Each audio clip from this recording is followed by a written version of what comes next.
Google centre పై TDP YCP నేతల మధ్య credit war జరుగుతోంది. చంద్రబాబు మరోసారి క్రెడిట్ చోరీకి పాల్పడ్డారని వైసీపీ నేత సజ్జల ఆరోపించారు.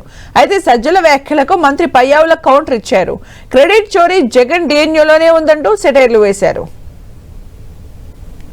కానీ ఆయనకు ప్రతిదీ తనది కాందంతా తనని చెప్పుకునే అలవాటు ఉంది కాబట్టి చంద్రబాబు నాయుడు గారికి ఆ రోజు అడ్డంగా పోయి అసలు అదాని పేరు కనబడితే జగన్మోహన్ రెడ్డి గారు గుర్తొస్తారు.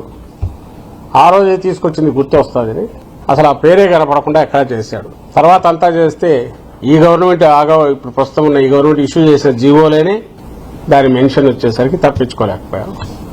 ఈరోజు అక్నాలెడ్జ్ చేయ కూడా ఆయన ఉన్నారనేది అక్నాలెడ్జ్ చేయక తప్పని పరిస్థితి.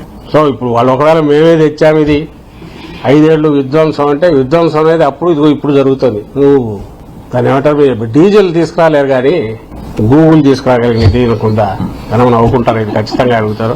డేటా సెంటర్ వస్తే ఏమన్నారు, ఫస్ట్ రోజున అదో గోడౌను 4 కంప్యూటర్లు ఉంటాయి నిన్న చెప్పారు, ఇది చేసే పని అది చేస్తుంది అని చాలా వెటకారంగా. ఎప్పుడైతే దానికి గొప్పతనం తెలిసిందో తూచి ఇదంతా నేనే తెచ్చా ఇదంతా క్రెడిట్ చోరీ అనే స్థాయికి వచ్చారు.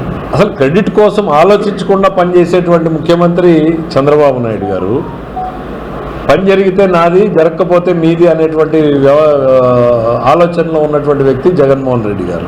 ఆయనకి ఇది క్రెడిట్ చోరీ అనేటువంటిది ఆయన డిఎన్ఏలో ఉంది. చెప్పాడు కదా, మొదటి రోజు ఆయన నాకు సంబంధం లేదన్నాడు, రెండో రోజు వచ్చినప్పటికి ఇది నాదే అంటున్నాడు. అదేనంటే మరి ఎందుకు స్టార్ట్ చేయలేకపోయారు, ఎందుకు ప్రోగ్రెస్ చూపించలేకపోయారు?